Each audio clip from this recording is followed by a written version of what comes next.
Hello, New York, and welcome to another live REDinNYC virtual interview.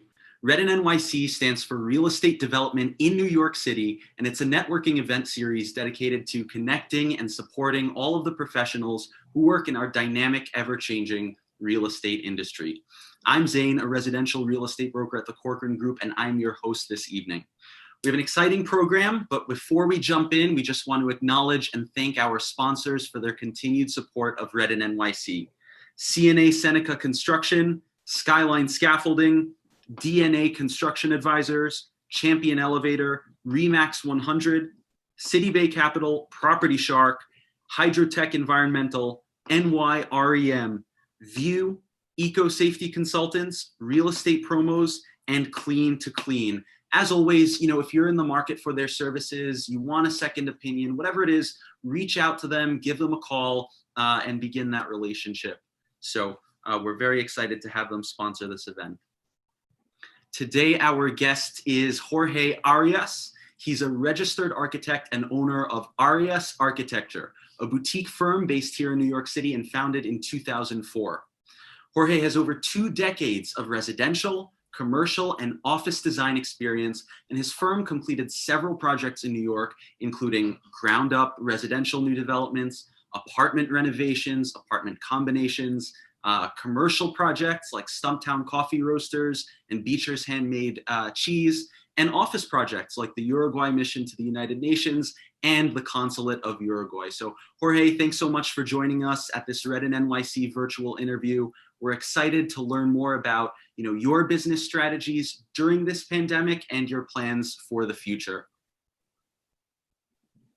Thank you very much. Thank you very much, Zane. Thank you for having me. It's a pleasure, and I love this platform. We have to get used to this new world and this new.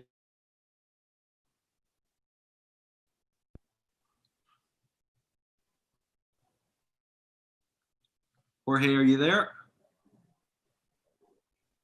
Yes, Hello? I'm here. Oh, there we go. We got disconnected. Did we get? But just jumping right in, Jorge, what's intrigued me about your experience with this pandemic is you've been able to adapt to this new normal fairly quickly compared to most. So to start us off, talk to us a bit about how you operated your business pre-pandemic and then how you've been able to adjust and pivot in recent months. That's a great question. A little bit ago into the answer is that I am New York based. Before that, I was educated as an architect in Argentina, and then I did my first master's degree in Japan, and then I had the opportunity of traveling a lot around the world doing architectural studies at that time, and I fell in love with New York City. So I decided to do another master, a second master at Columbia University, and that's what brought me here. After working for several studios, I opened Arias Architecture in 2004. So that's when I started, and at the beginning, my office was completely different. It was an office that I was aiming to expand more and more and more. It was an office I tried to have as many people as I could.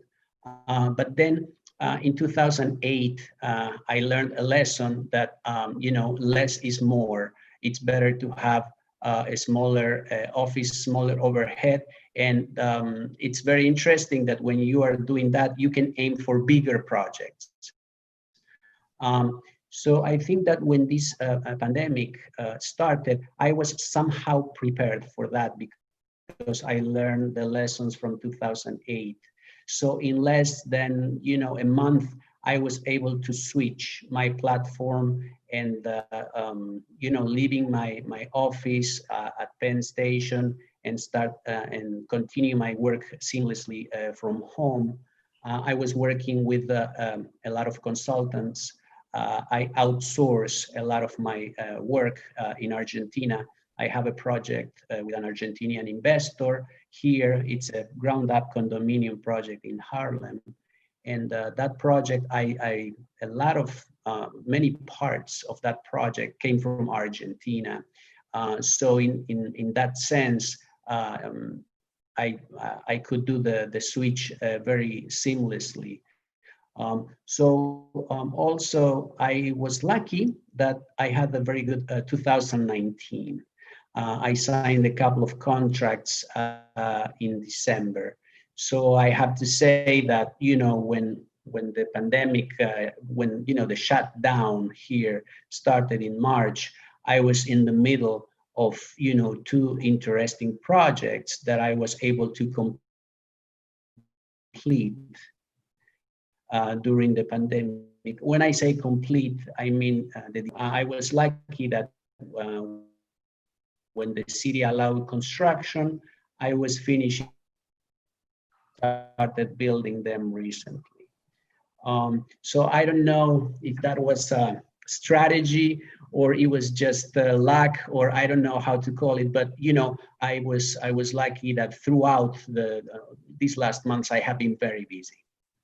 Yeah, very good. I mean, it's definitely a combination of luck and strategy. I think everything fell together perfectly for you, especially, with everything that's going on now. But let's just rewind for a second and bring us back to March, right? When Governor Cuomo ordered that lockdown.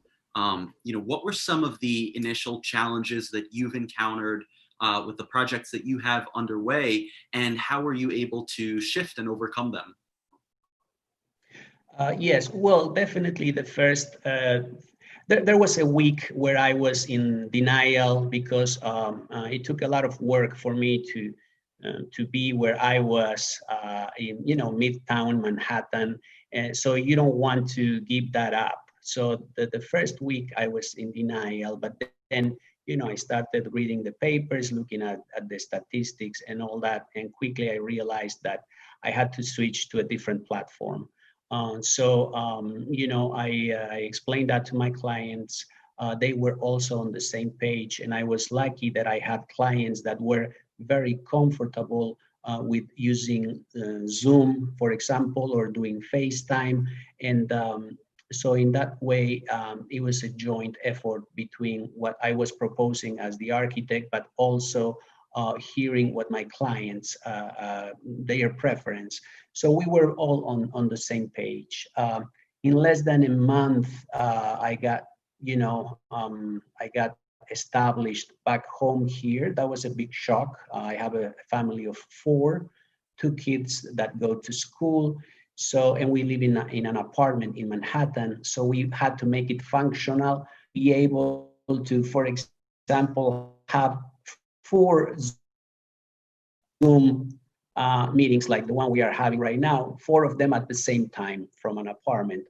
So we almost had to redesign our space here. We created a quiet room. We created almost something that looks like a conference room. And we had to, divide ourselves inside our space. It was a big transformation for all of us. But I have to say, that I was lucky that I was able to, in a very seamless way, continue everything that I started before the pandemic.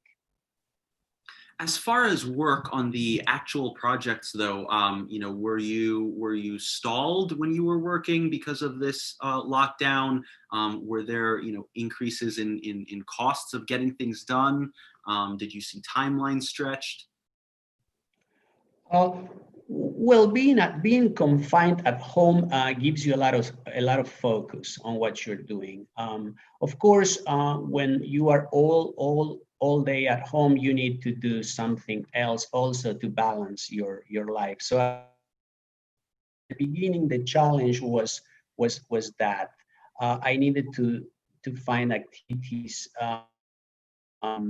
to balance, staying at home so many hours. But, as you can see in my background, I have, musical instruments. I play a lot of music here with my kids, and with people like myself who like music and do drawings and do paintings. So I was doing a combination of things like that. And I found a new way of producing and being confined. But little by little, I would say that, I started going out a little bit more.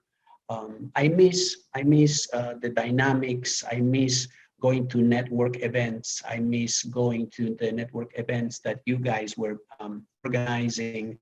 I miss the dynamics of the city and all that. But I am sure that we are going to go back to that, perhaps in a slightly different way with adjustments. But I am sure that very soon after vaccination, things are going to go back to a almost modified normal, adjusted normal way of doing business. Right, right. But for the time being, most people are staying at home and doing all of the work that they can do at home, similar to what you're doing now. But in this environment, we're finding that the lines between work and our home, our sanctuary, are becoming increasingly blurred. So, looking into the future, how do you anticipate residential real estate design trends will account for this? Yeah, you're absolutely right. It's a great question, Zain. I think that a few years ago, the office space started a trend that wanted to look more like residential environment. That's why in a lot of offices you saw a couch, you saw a foosball, you saw places where people felt at home, right? And now the opposite is happening. Now a lot of homes, because of the pandemic and because we are confined, the homes are looking more like offices. And you see executive chairs in living rooms. I am not saying that they fit very well. I think that there has to be a revolution now. There has to be something that we need to fine tune things because what I see that happened was that the whole remote work remotely was a possibility a few years ago, and now it's a need to something that is a dire need right now. So I believe that we should be able to work from home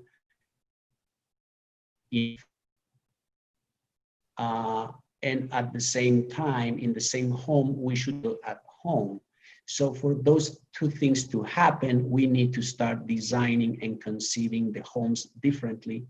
And same thing for the office.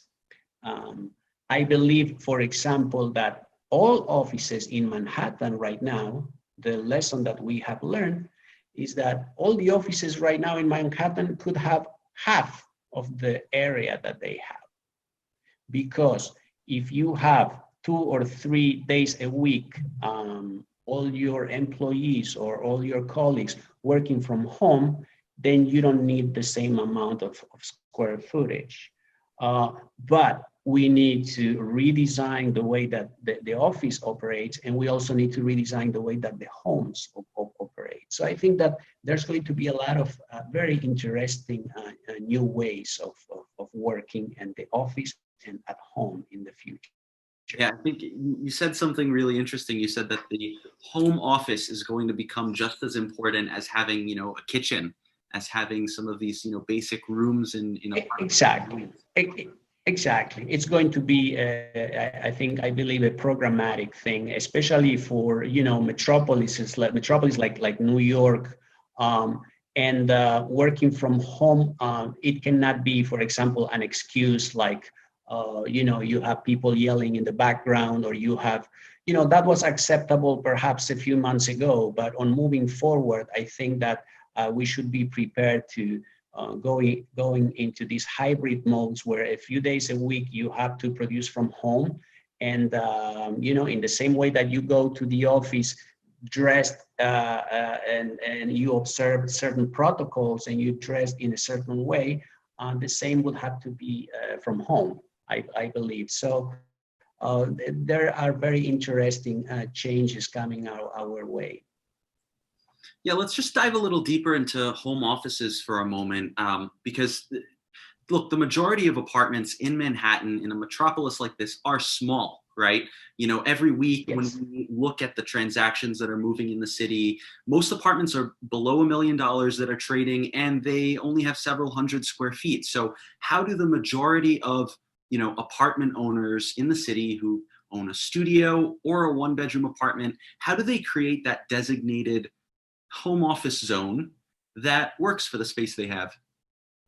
Yeah, that's a very interesting and design challenge. When you have some space, you can divide the space with partitions, things like that, that allow a certain privacy, and then you go back to flexible spaces is what I'm trying to describe. So then things can adapt to different needs. But sometimes you don't even have enough space for that. At that point, I think it's important to design certain types of furniture that can serve different functions. So when space is so limited, you have to start looking at furniture that pieces of furniture that can serve multiple functions and adapt to the situations. So it's space, if you have to, because think, for example, a large apartment that has one extra bedroom right there, it's something that was a guest bedroom, you can transform that easily into an office. But how many of our apartments have that luxury? So in our case, in my home, what we did is every bedroom needs to, and then and we also have desks in the living room, so Sorry, we can every divide bedroom people, needs to, you and said, everybody can. Jorge, you got cut off for a second. You said every Oh, bedroom okay.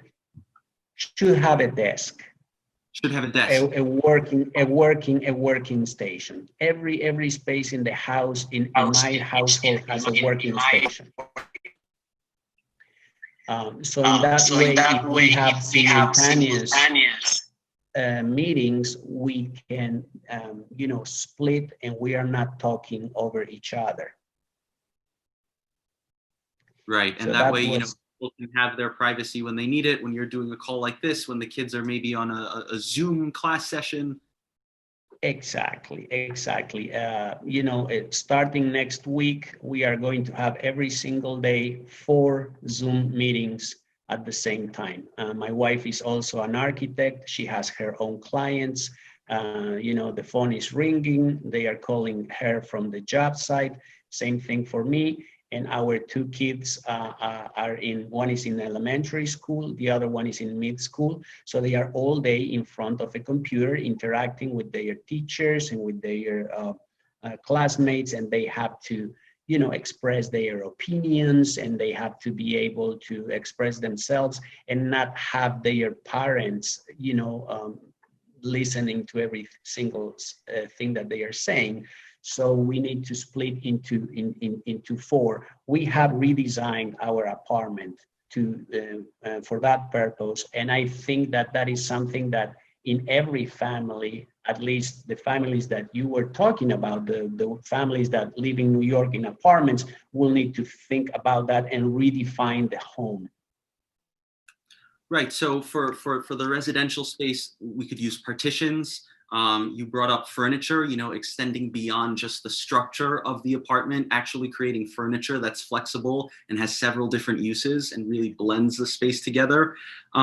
What about in the office world? You know, I know you've had several clients who have hired you to work with their office space and to help them, you know, design their offices. But what direction do you see offices taking now, and then even, you know, beyond this pandemic? Yeah, this is great. It's a great moment to talk about that because, for example, when I did the consulate of Uruguay and the United Nations mission of Uruguay, they are a small country, but they have a lot of ambassadors and representatives at the United Nations. So of course, we had 5,000 square feet, but we needed to create space for so many diplomats. And as always, and that happens in New York, we were running out of space and we were looking at the office next door and we were thinking of buying it and all that. But like I said before, now that we are moving into more of a hybrid mode of operation, right now, I am sure that many days those offices are empty. So, last year we didn't have enough space, and now all of a sudden, those offices, I guarantee you that half of the people are working from home, or even more. So I think that the office spaces are going to become much more conscientious about area, and much more. They will have to be much more effective, and the overhead of all these companies and institutions and all that is going to be much lower because they will have a lot of people working from home. But the challenge is that they will need to be as effective. There's no. It would be terrible if a person that is home says, "Oh, you know what? I couldn't do that as effectively because that day I was working from home." No, that shouldn't be an excuse anymore. Now, in this time and age, working from home has to be as effective as working as if you were in the office. Let's say vaccination happens. Let's say I don't think that things are going to go back to normal because, they will, but then there's going to be other instances. There's going to be another virus. This thing can happen again, and we need to be ready. So I believe that the office has an opportunity now to become smaller, and in New York, that's a very interesting, phenomenon. Yeah, you just mentioned that you felt like we would never return to a pre-COVID norm. So I have to ask, in your business as an architect, what are some of the lasting permanent modifications that you'll have to make going forward, even once we have the vaccine? Well, in my office, I was telling before at the beginning of this interview that I think I learned some lessons from 2008. The big depression we had at the time. I am sure that the pandemic is also going to leave a lot of lessons to be learned. One of them is going to be the value of our home as a backup, as a plan B. If everything else fails like it did, I should be able to run my office from my home. I should be able to get clients remotely. I should be able to develop projects remotely. So I think that's the biggest lesson that I want to learn. I hope I learned. I hope I keep using it when I don't need it, when we have vaccination and we can go back home, because it would be when we can go back to our offices, I meant.